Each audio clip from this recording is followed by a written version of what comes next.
This podcast contains explicit language. Raj likes to cuss. Raj Pander. It's Raj, like Madge. Raj? Yeah, like Vag.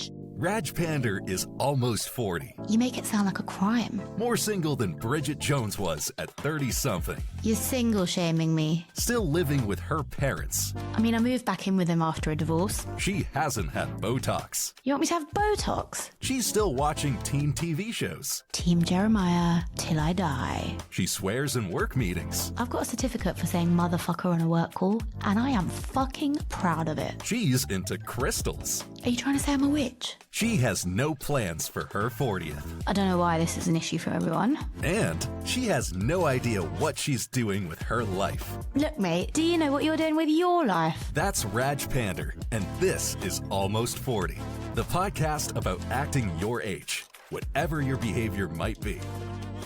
Hi. Welcome to this episode. It's called Almost a Promising Young Woman, because that is basically what I am. I have learned recently that I can't call myself a young woman anymore, even though I feel young. And I don't know if there's ever going to be a time when I feel old, unless like my joints and my body is making me feel old. Right now, I feel kind of immature. I feel way more immature than people my age are supposed to be. I mean, as you've gathered from that little intro, I still watch teen TV shows. I have been told that I did not get a job because I watch teen TV shows. And I told them that in the semi-interview. And they gave feedback on me saying that they didn't understand that and that it's something that I shouldn't be saying to people in a professional setting.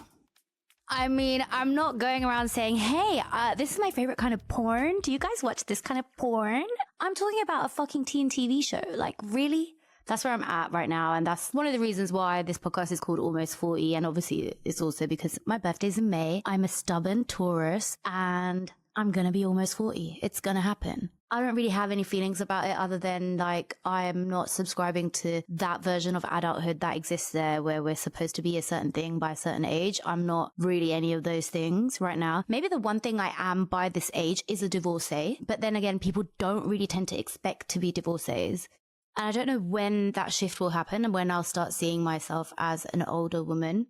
I mean, I get white hair and everything, but I dye it. I dye my roots. I get my roots done once a month-ish.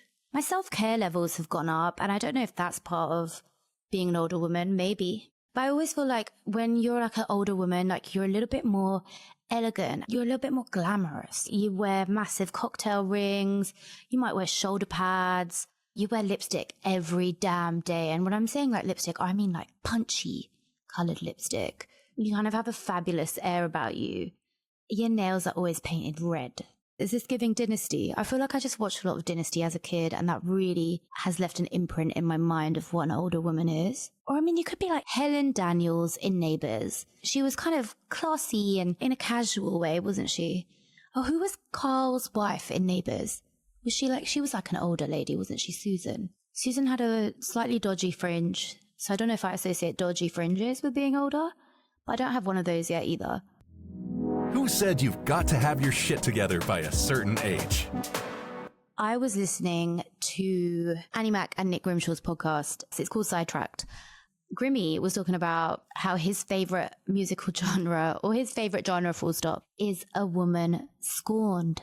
And I was like, yo, that is my favorite genre too. I can't think of a better genre than a woman scorned. Kill Bill, Promising Young Woman. Lady Gaga, when her ex told her that she wouldn't be famous ever. She was scorned by that and she was like, I'm going to prove you wrong, bitch. Sometimes I feel like maybe I see myself as a woman scorned. And I think that's slightly because I'm a bit overdramatic. So if someone messes with me, if it's really bad, I feel like I detach, move on. Contact just becomes less and less and less. I'm not saying I'm ghosting people. I'm not. But if I am scorned, I don't forget about it. Even though you think I've forgotten about you, I haven't. You are still probably pissing me off. And those feelings are usually what I channel into other areas. So if that person had said something to me, for example, you haven't reached your full potential, or something stupid like that, I'm going to be like, oh, you're going to watch me reach my full potential. And that's going to be my revenge on you. When someone kind of comes to me and says, oh, you're never going to do this or you've never done that, I'm kind of like, okay, cool. I make a mental note of that and that stays imprinted on my brain and it keeps me going. I'm not out here like exacting revenge on people that have said bad things about me or said negative things about things I want to achieve or things I want to do mainly. But I feel like I am a woman scorned. But then I watched Monkey Man and I was like, oh, hold on. Maybe I just like revenge movies as a genre. And actually, do you remember that TV show, Revenge? I loved that. Like just planning this woman's downfall, this whole family's downfall for something they did to the main character's father. I don't want to ruin that for you. If you haven't seen it and you liked Gossip Girl and you liked Pretty Little Liars, Desperate Housewives, Devious Maids, Revenge is the TV show for you. You've got to watch it. So anyway, going back to A Woman Scored, Cowboy Carter.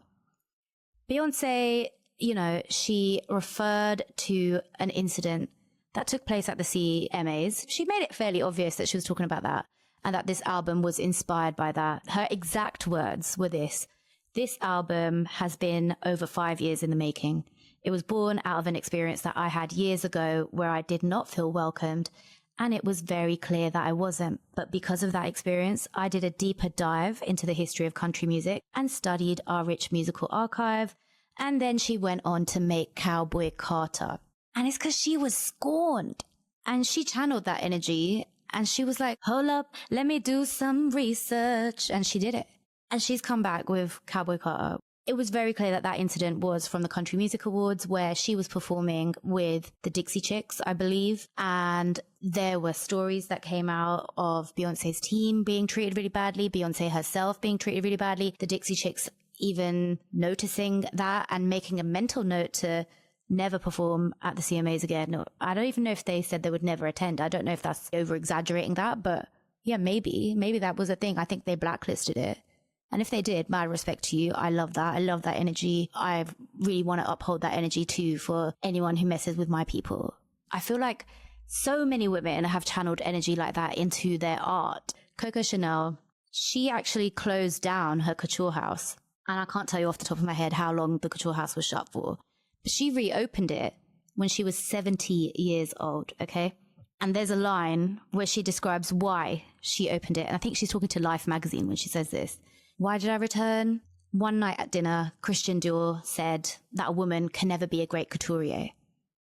And she just thought, oh yeah, okay, let me show you what a woman can do. And she did her thing. What makes men think that they can design stuff for women's bodies better than a woman can?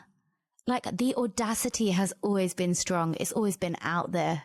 This podcast kind of started and the idea came to me because I got told that I was too old to present at a station that I wanted to present at the time. And I can't say more about that because I will give away the station, I'll give away the people. But to be let down in that way by these people and be told that I was too old when I was 37 and that be the reason that I got, it really messed with me. I will be really, really honest. I think I was super depressed during that time anyway. I was coming out of a divorce, kind of just dealing with all of that. And I think I was in denial about a lot of things that happened during that time. And so I was kind of processing a lot of that stuff.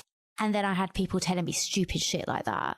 It came from people who were in my life, who were actively in my life, who I had actively helped with things. And I was like, wow, you really said this to me. Like, I'm not okay right now, but when I'm feeling better about things, you are gonna regret this. And I'm not doing this to, you know, make someone see the wrong, see the errors in their ways. No, I'm doing this for myself because somebody really tried to make me feel like I'm not good enough to be behind a mic. And you know what?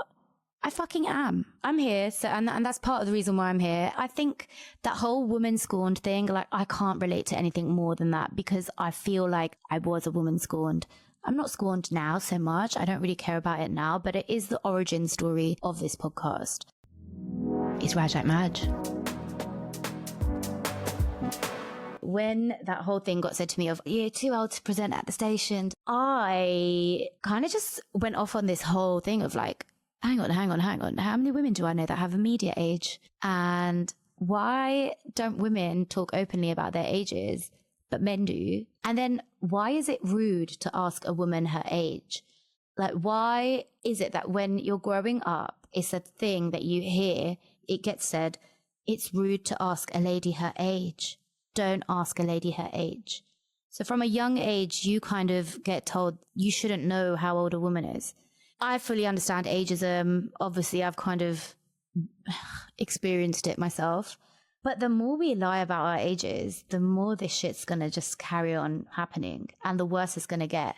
I just think until we start owning how old we are and being really honest about that with everyone, that's when everyone's going to catch up and be like, oh, okay, so a 40-year-old doesn't actually look like Grams from Dawson's Creek or the parents from Father of the Bride. I keep seeing all these things on TikTok right now of Nicola, I don't know how to say her surname, I'm going to say Coughlin?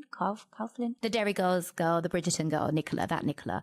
And she's 37 and everyone's like, oh my God, not Nicola being 37. Wow, she looks so good for her age. What do you think a 37-year-old looks like? I don't get it. I actually don't. And also in this day and age where everyone has like a 10-step skincare routine and we're all wearing SPF day in, day out, you really think she's going to look like a hag at 37? Okay.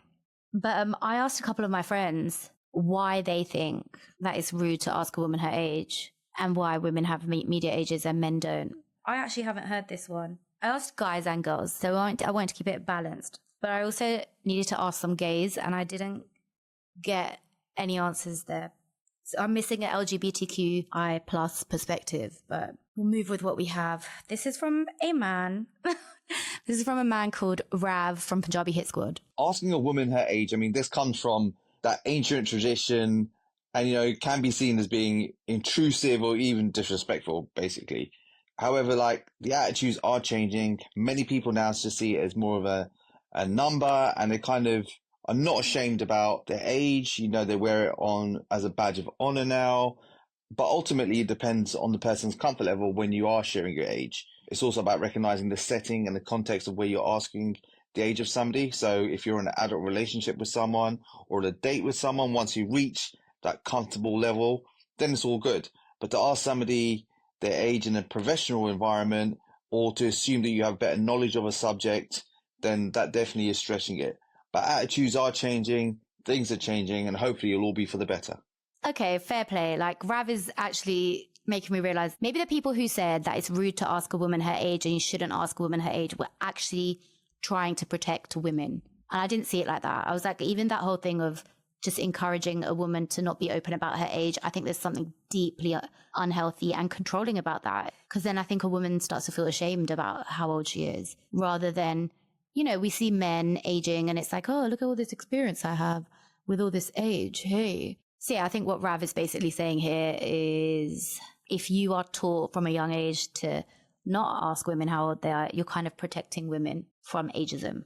Let's see what else he said. Women having a media age is absolutely a real thing. It happens more for women than probably it does for men, but it comes from that thinking of the younger that you are, the more opportunities you have, the further you're going to get in your career, in your, you know, in your professional life. You know, it's just wrong and sometimes reinforces that harmful stereotype and, of course, devalues women and men as they age. You know, for me, I would much rather have a specialist of any age talking to me about a subject rather than just looking for somebody who's younger or, you know, kind of fits a certain executive's type, let's just say. But yeah, it definitely is a real thing and definitely needs to stop. Oh, no.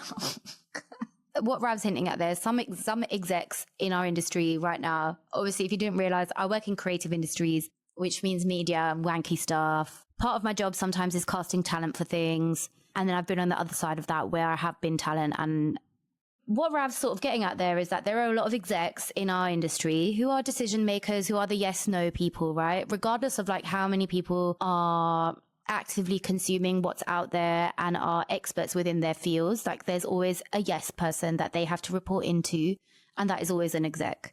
And the execs in our industry, and I'm going to say this is a sweeping statement, but the majority of them are so obsessed with youth. And they have like a type, and usually the type is something that they've created in their head. It's not even something that exists out there that audiences are actively into or that they have evidence of audiences relating to. what they've started doing now is they've just done this weird thing where they've done some sort of math where they think that young people only want to listen to young talent speak about things. And again, like the point Rav's making is that if he's listening to a specialist show or something, he wants to hear someone with specialist knowledge. That's kind of still why I really miss Annie Mac's show. I really miss listening to Annie Mac and Nick Grimshaw on the radio. But hey, they've got their podcast now, so I can listen to that, it's good enough for me. And recently Clara left Radio 1. I'm such a nerd, isn't it? It just sounds like I listen to Radio 1 all the time. I don't. I do have a more diverse listening activity than that. But those are some of my faves. And I think it was just really sad when Clara left. I was just like, oh my God, I know the new guys come in. I listen to his show here and there, but it's just that thing. I don't have that familiarity with him yet. It's always difficult when your faves leave. Also, talking about Annie Mac, she, on the same podcast, Sidetracked. This is like almost a Sidetracked fan club podcast. And it was just like a flippant remark. She was kind of just saying in convo, to her friend on their podcast. And she was saying, oh, I really thought that I wouldn't DJ after I hit 40. And I thought, wow, like, did she have those wild, wild thoughts in her head where she thought, oh, I'm going to be too old to DJ by then? And I don't know. I can only speculate on what she was thinking or what she meant by that. But for me, as someone who is going to be 40, like, there was a time when I was producing and presenting a show for Radio 1 called The Reality Tea. And I was 30 something at the time. And I was a couple of years away from being 40. And my co-host Pilar, who you're going to hear from in the next few episodes, she was a couple of years younger than me, and it was on my mind that I was going to turn 40, and it was on my mind that is this job that I'm doing right now. Yeah, okay, cool. It's at Radio 1. Okay, cool. It's about BBC Sounds. Cool. I'm not just at a niche radio station. It's actually for a mainstream audience. Great. And, there were so many things where I was like, this is a big moment for me because I had worked only for niche audiences prior to that. No, I did do Love Island before that, but as in my experience at the BBC before that, I worked at the Asian Network for about 8.5 years. That is a specialist niche audience. And there are times when, as a South Asian, when you're doing that, you kind of feel like, as a South Asian creative, am I only allowed to make for South Asian audiences? And it's not like I didn't want to make for South Asian audiences. I did, but at the same time, like, I had ideas for mainstream audiences, and I would always incorporate that in my work at the Asian Network. So it was a big deal for me to be at Radio 1 and be able to talk about normal, regular things without having to find a South Asian angle on it. But I would still bring a South Asian angle into our episodes. And, Pilar would do the same with her culture. But it was different. It was way more freeing. It was way more organic. It wasn't like we were actively trying to find this angle so we could work it in a certain way and work it for this assumed audience. But yeah, what I was saying, sorry, is I really had this thing where I was like, I'm going to be 40 soon. Is this a serious job? I am talking about reality TV shows on a podcast. And Pilar had said something to me as well at the time that stayed with me. And it was, Raj, we can't do this forever. Like, we can only do this maybe for a year, 2 years max, because we're just talking about other people's business every week. And I was like, oh shit, is she trying to tell me that we need to grow up? Me and her have never spoken about this, by the way. I was like, oh my God, like, at the age of 40, do I want to be doing this? Do I want to be known for being the reality TV person at Radio 1 or at any mainstream radio station? Is that where my life's going? And that was part of one of the reasons why I left that podcast. And to hear Annie Mac even just say that one line, like literally all she said was, I thought I wouldn't be DJing at 40.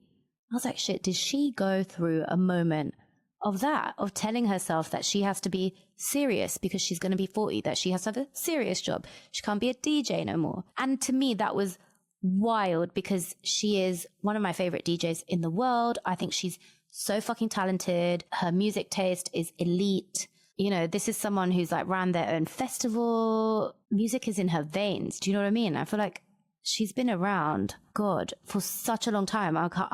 It's kind of like letting go of who you are if you stop doing that. Like, I was just like, does every woman who is in a job that isn't a corporate job, a job that isn't, and I'm sure women in corporate jobs have their own trials and tribulations, but are the women in creative, do we feel like we have a sell-by date? Do we all feel like, you know, by a certain age, we've just got to grow up and we've got to stop doing this, and we can't wear like trainers to work anymore and come in like with our headphones blaring and listening to whatever we're listening to, and then have an actual serious work conversation about whatever albums just dropped or whatever tracks just dropped. For me, my mind was a bit blown then, because as someone who's like one of my radio heroes, I was just like, what the fuck is going on? And then, you know, that's kind of why I did ask a lot of people about women's age and media age, because I was like, shit, this is a real thing. Like, somebody real, not that I'm not real or my friends aren't real, but as in someone I've looked up to most of my life has said something that is hinting at something along those lines. And you know what? If she actually didn't mean any of that, then I'm so sorry, but fucking hell, it sparked something in me. And I just thought, this shit is crazy. Okay. So I did ask other people about this, and let's hear from Sheetal Palmer, who is a journalist who used to work at the BBC for about 20 years. Is it rude to ask a woman her age? I would say yes, definitely. It's rude to ask a woman her age. The reason for this, it immediately, as soon as you give your age, or as soon as a woman says her age, it immediately allows the other person or people around them to judge that woman. Regardless of whether they want to judge that person or not, they will. And the fact is, society judges women more harshly than men.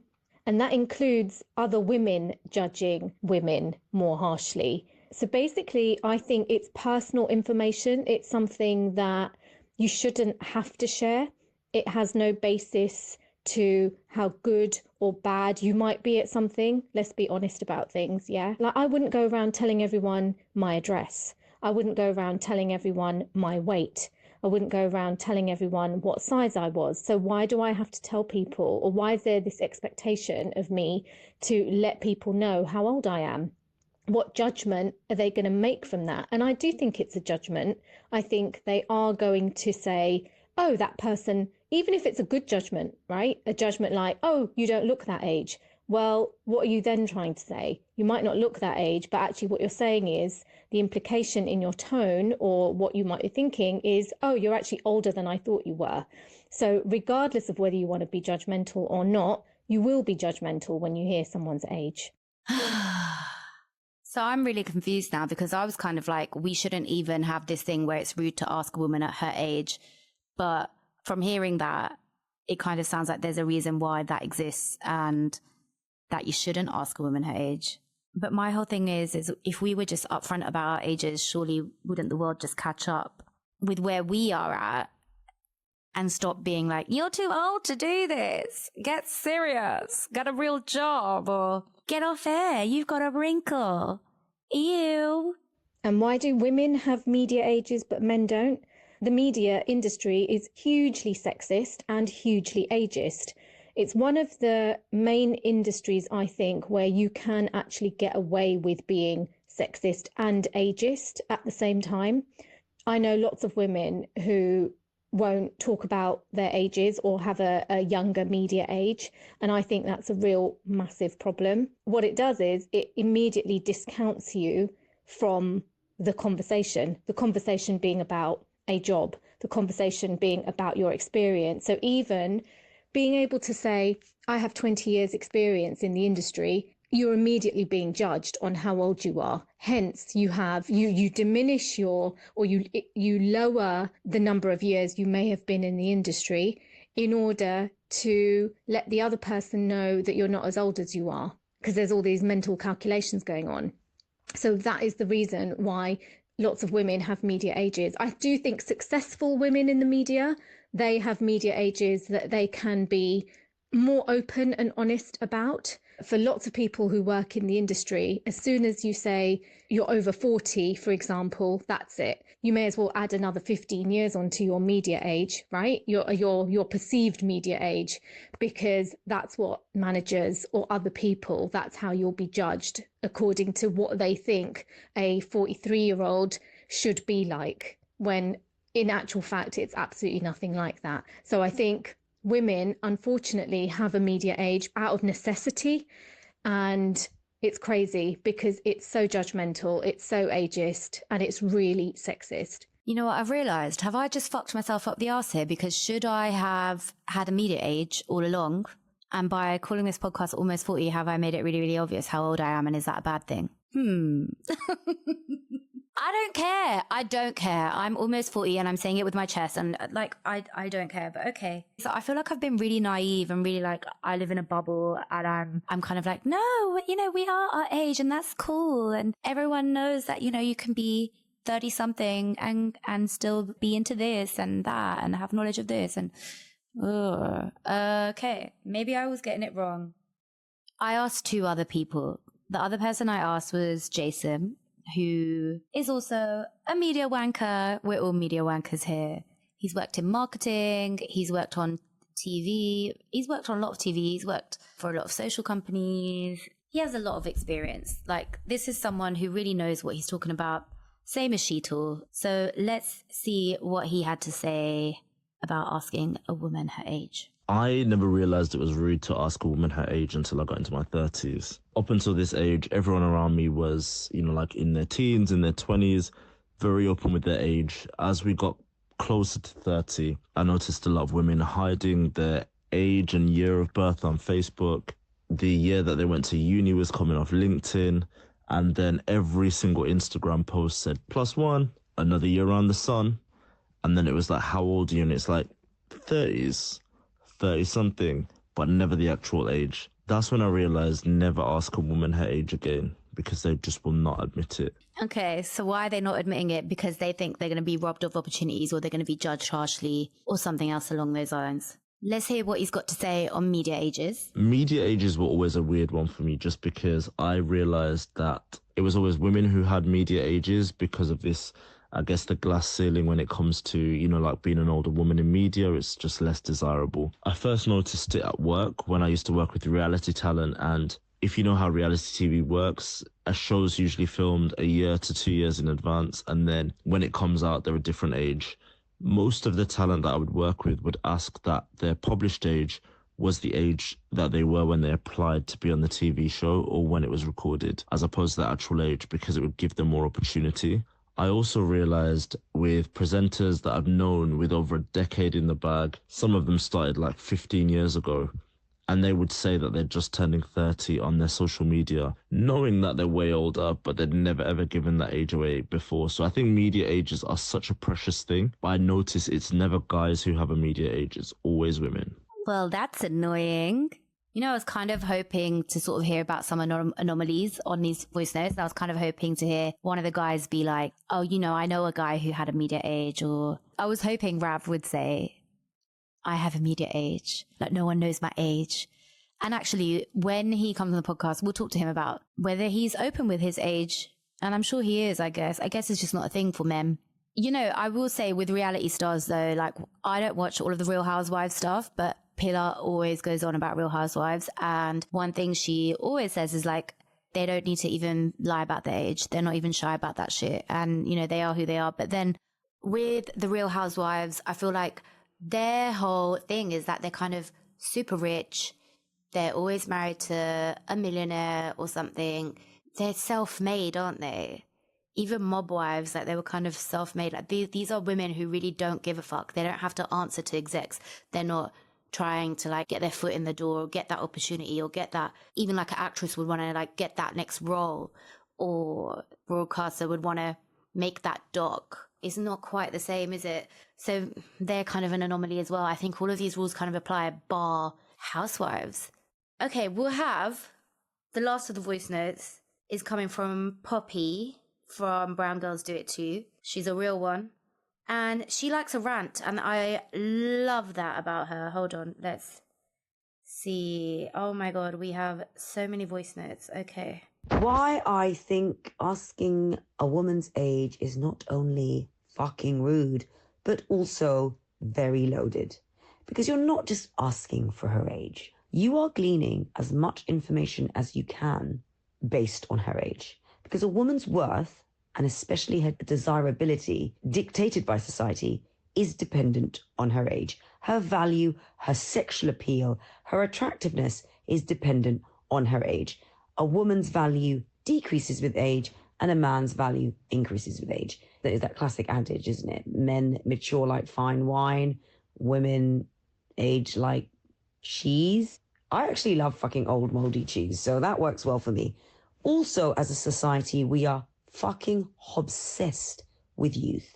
It's basically our crack. And it's a pack of lies sold by the patriarchy. And yes, I use the P word. I use the dreaded P word. Patriarchy, I said it, but it's true. And for the idiots out there, I'm not just blaming the dudes. Women also uphold the patriarchy, but I'm not here to educate you on the patriarchy because that is a construct of society that is more than a millennia old that I can't fucking unpack right now. Also, as women get older, we're seen as mothers and caregivers. Our identity as interesting beings, as sexual beings, diminishes as we get older.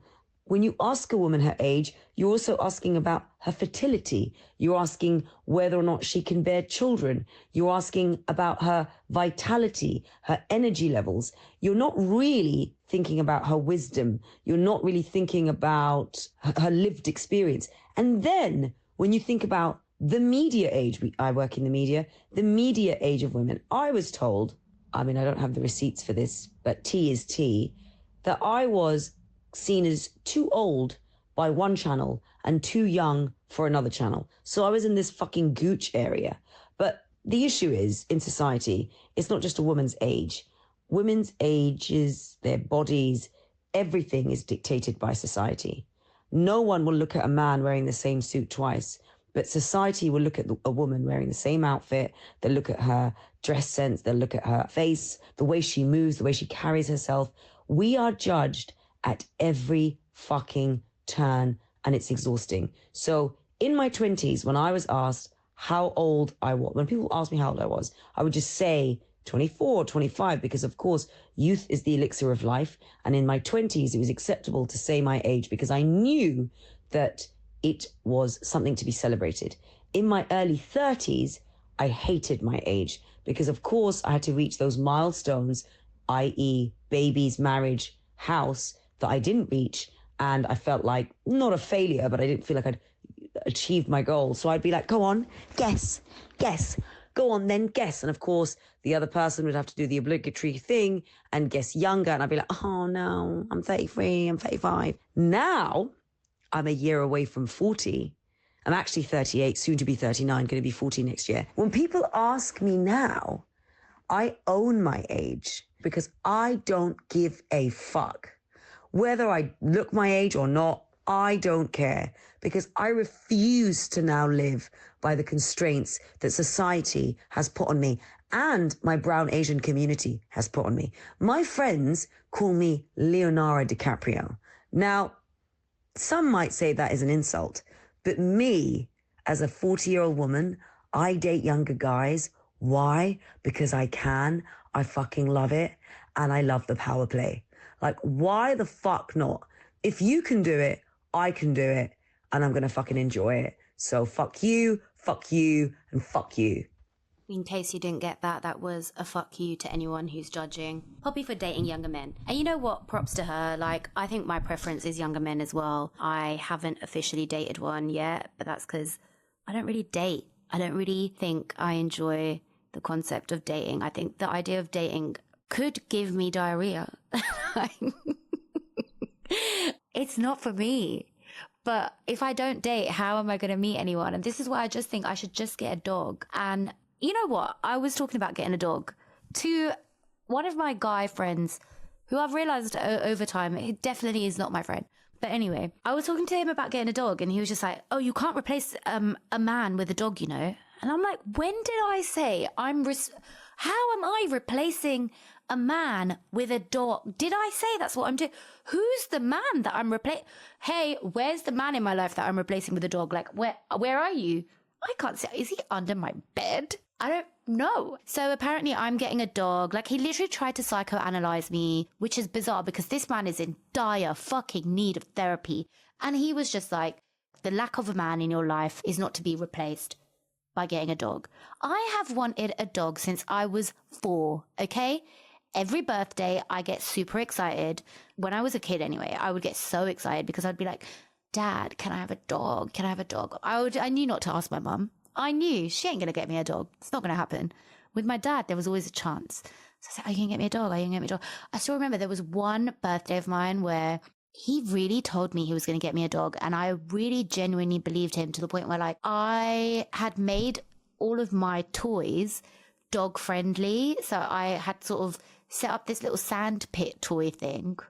I think it was like a shell and you could put sand in it. I was like, oh, the dog will like playing in sand. And all these little things I just prepped. And I was like, oh, he's going to bring a dog home when he comes home from work. He comes home from work. I'm like, where's the dog? There was no dog. And I feel like every year I still have this expectation of someone's going to get me a dog for my birthday. And, you know, even to this day, like I'm 39 now, I still say to him, like, so Dad, when are you getting me a dog for my birthday?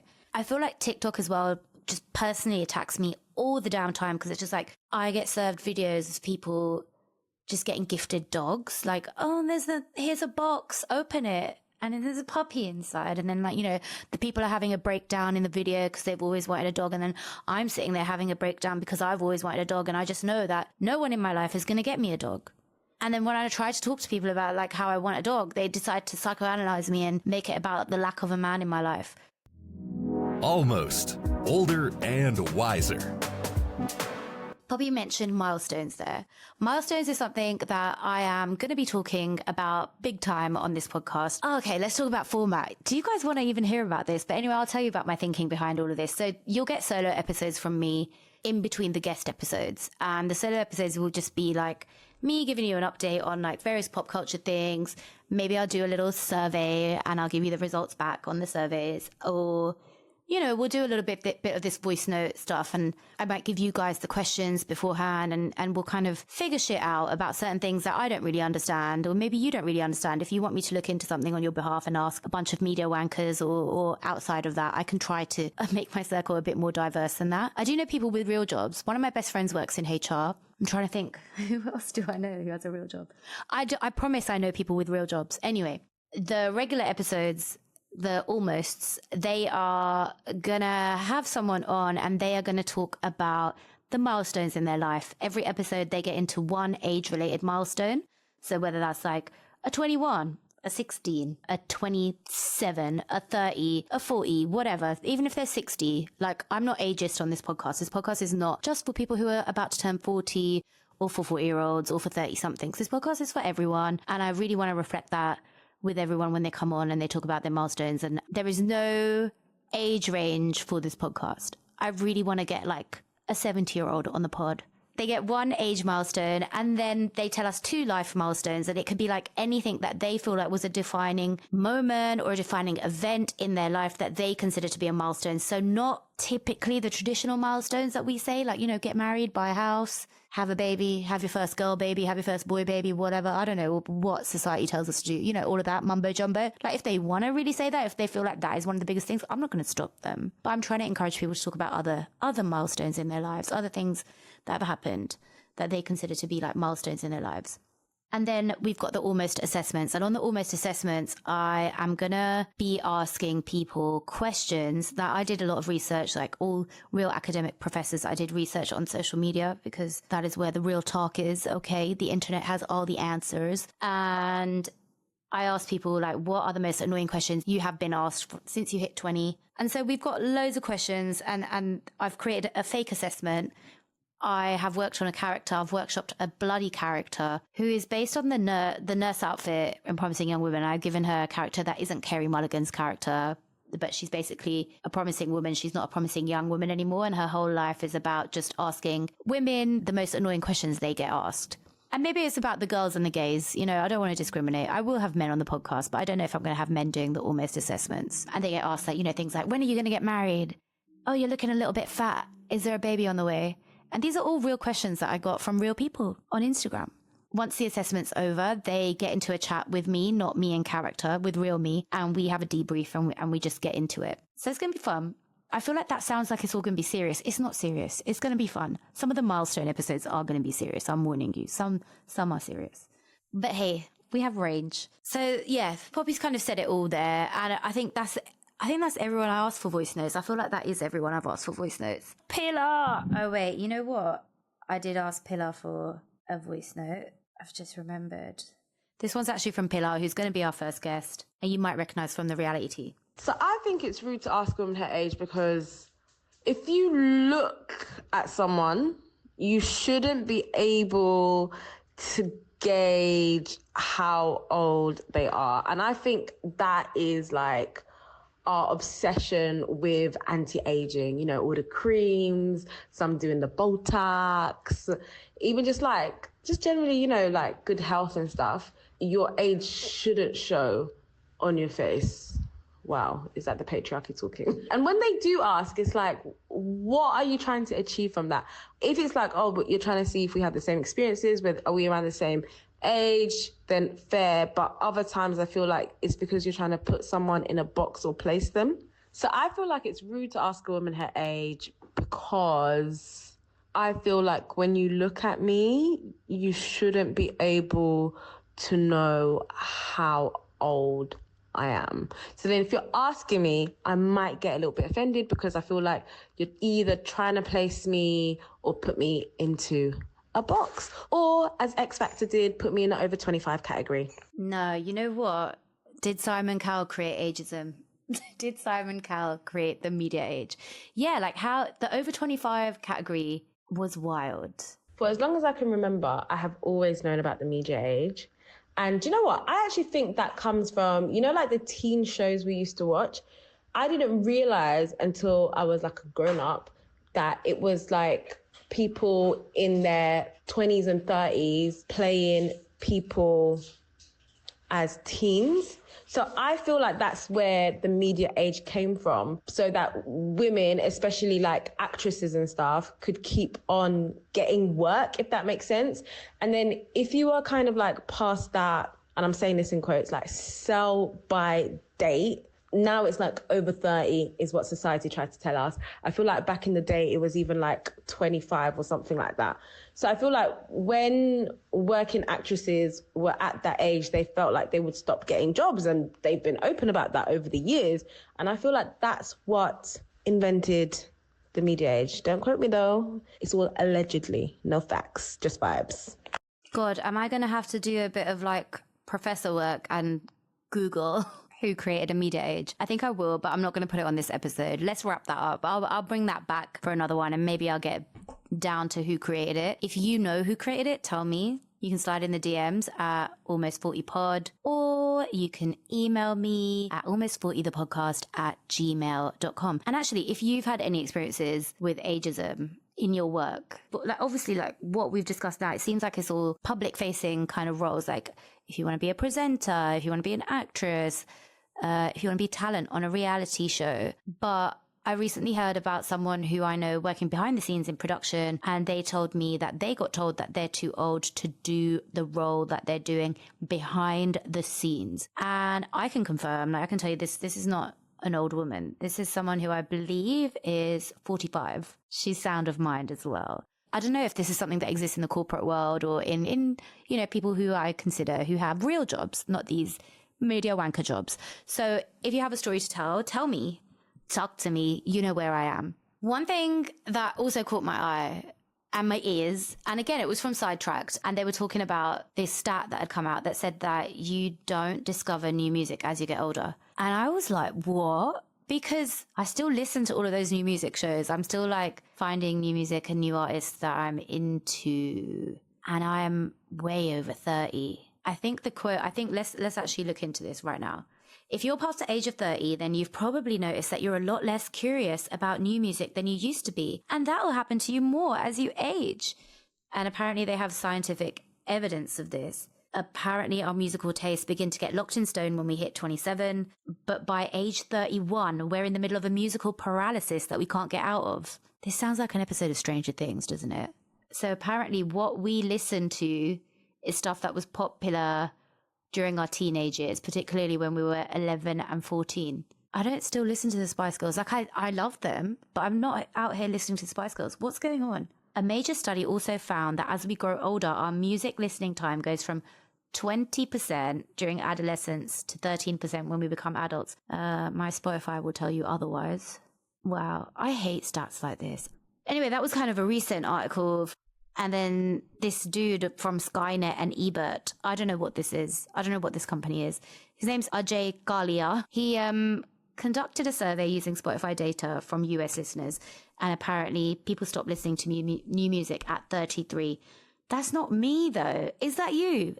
If you are over 33, have you stopped listening to new music? Please, can you tell me? Please tell me in the DMs or just email me, you know. And if you do still listen to new music, tell me some of the artists you're listening to and let's compare notes because, come on, guys. And again, this is that thing, isn't it? It's like everyone's always trying to put us in a box that just, oh, according to this new stat, you don't listen to new music. And But Ajay's study mentions a gender gap, yeah? And that's where things get a little bit interesting. So he says women show a slow and steady decline in pop music listening from 13 to 49. I feel like if anything, I've started listening to more pop music now, but I think that's post-pandemic I've started listening to more pop. And then he says, while men drop I don't even know what this word is, precipitously, starting from their teens until their early 30s, at which point they encounter the lock-in effect. Mate, I don't know what to tell you. I don't know. Anyway, if you guys are still listening to new music and you're over 33, tell me what you're listening to and let's prove these people wrong. Speaking of music, there is a massive pop star releasing an album on the day that this episode comes out, which is Friday, the 19th of April. Hang on, it is coming out tomorrow, isn't it? Hang on, let's look. Taylor Swift album. Album release, Tortured Poets Department. Oh my God, it's coming out tonight at 11 p.m. Okay, fine. All right, fine. Well, I'm going to go to sleep. I'm going to be editing this episode and then I'm going to bed. So yeah, the Tortured Poets Department is out and it's heavily hinting, she's given us all the clues like she likes to give, that it's about Joe Damn Aldwin. I don't know anything about this boy. I don't know anything, but my TikTok and my Instagram is constantly telling me that he was filming a sex scene with someone. Apparently he's an actor. I don't even know that. And he said her real name during the sex scene. And the Swifties have gone in on this. Apparently he's appeared in someone else's Instagram posts, a girl's Instagram posts. And this is a problem. I don't know why. But I mean, I'll listen to the album. I actually do enjoy Taylor Swift. And I think there was a time in my life where I would have been embarrassed to say that. But no, I'm here for it. I actually really appreciate what she does and what she stands for. And I really like her music. But you know what? Guess what? Here's the thing. I'm also a really hardcore Kanye West fan. And I'm telling you, I listen to Taylor Swift a lot now. And there was a time where it would be like you would consider an op if you listen to Taylor Swift, if you're a Kanye West fan. But here I am doing both, breaking stereotypes, guys. I really, really, really wanted to go to the Eras tour. Like, I didn't realize how much of Taylor's music I know and how much I consume. And also, when I say I know, I mean, like, I know the lyrics. I didn't know, like, I know that for, you know, Romeo, take me. I know that. We all know that. We all know 22. We all know, like, the big hitters that we've heard on radio over and over again. But there are songs that I know that I didn't know I knew. And I was like, shit, am I a Swiftie? And like, I guess maybe, I don't know, but I'm not like enough of a Swiftie to know about all of this Joe Aldwin drama. Like, you know, I see she's happy with Travis Kelce. That's cute. I like that for her. I saw them enjoying themselves at Coachella. Everything's looking cute. He's looking cute. She's looking cute. It's cute. We like it.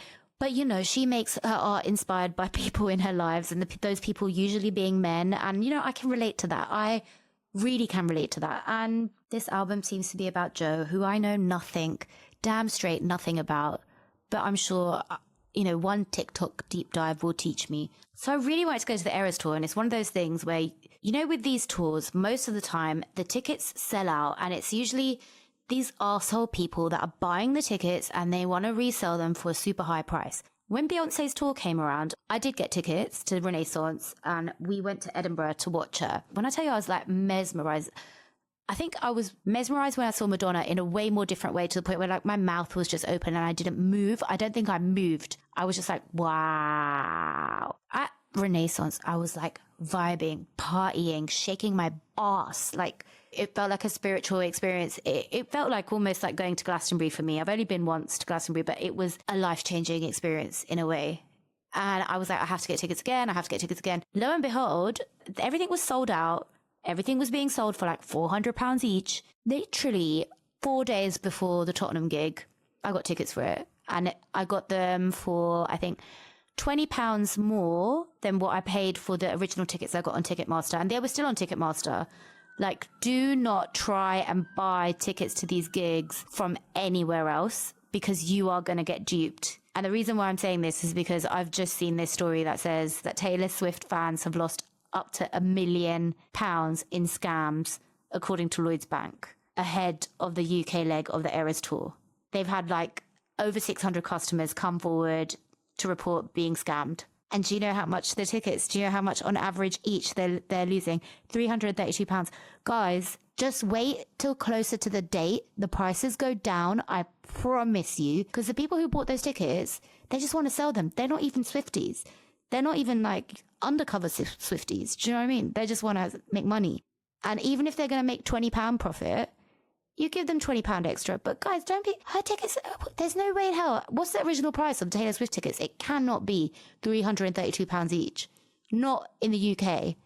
If it was America, I would be like, okay, maybe. Because American concerts are just a madness. Mariah Carey's doing like... It's not a Vegas residency. It's, you know, she's calling the celebration of Mimi. And like, you know, the Mimi era of Mariah was like one of the top tier eras. I was obsessed with the first single from that album. Oh my God. But she's doing like 16 dates at the Park MGM in Las Vegas. And when I tell you the footage from these concerts, it's just next level. She's been on vocal rest apparently since 1997. I don't know if that's a joke or not, because she always does those Christmas concerts. And I've been to those Christmas concerts, and I love Christmas and everything. Mariah clearly loves Christmas in a very different way to how I love Christmas. And it was just like loads and loads of Christmas songs. She did the whole Charlie Brown thing, and then she did 3 of her own songs. And when I tell you I almost died, it felt that good. Like died in a good way, not in a bad, tragic, sad, oh, she's gone too soon way. Like real like, oh wow, I'm ascending to the stairs of heaven right now kind of way. It was amazing. I was living for those 3 songs. And I was just like, oh my God, wouldn't it just be amazing? I've never seen her tour, do a regular tour. I know she did one regular tour because I saw my friend went to it and I saw it on Instagram and I was like, oh, bitch, she went to see Mariah. But yeah, she's in Vegas and she is hitting those high notes. You know Mariah's mum is an opera singer. She's hitting the high notes. Like, I'm going to play you a little snippet of what's been on stage in Vegas. If you know Emotions, if you know, like, if you're an OG Mariah fan, you know Mariah.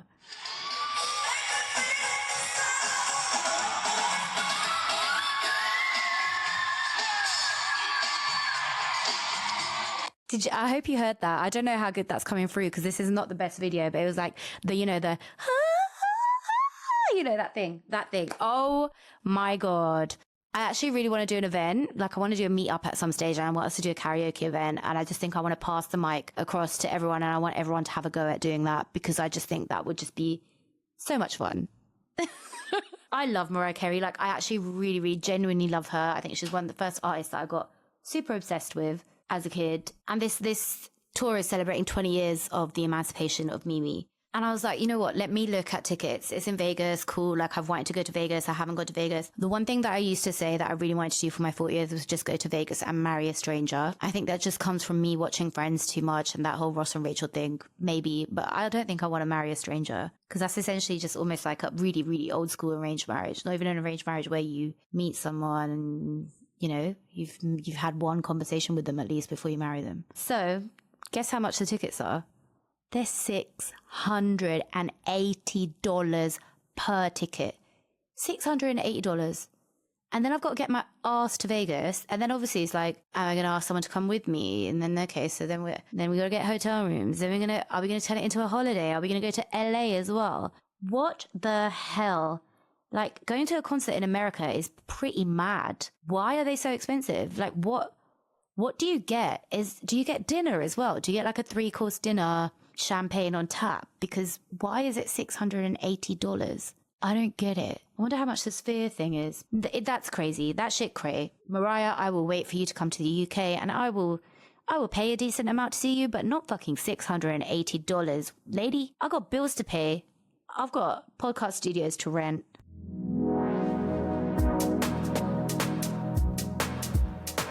Okay, that's everything for today. I hope you guys enjoy Taylor Swift's new album, if you're Swifties. I'm definitely going to listen and try and make sense of this whole Joe Alwyn drama. If you have any questions that you want added to the annoying question list, I might add in a question because I've just seen that clip of Hannah Waddingham at the Olivier Awards. And you know, she got told to show some leg and she kind of told the photographer off. I think just to really put people off when they come on to the almost assessments, I'm just going to shout at them and be like, get your tits out, love. Show us your legs. I'm going to say something sexist to them because I feel like we've all experienced that.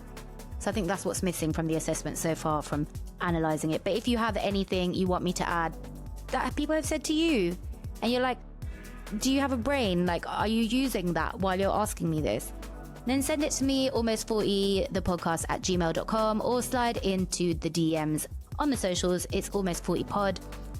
Make sure you are following on whatever podcast app you're listening to this. Hit follow right now, please. And while you're there, write me a review and you will be in the running automatically for the giveaway I'm going to do once I hit almost 40 reviews. On the next episode, you're going to hear Pila Nawimba. I hope you enjoy.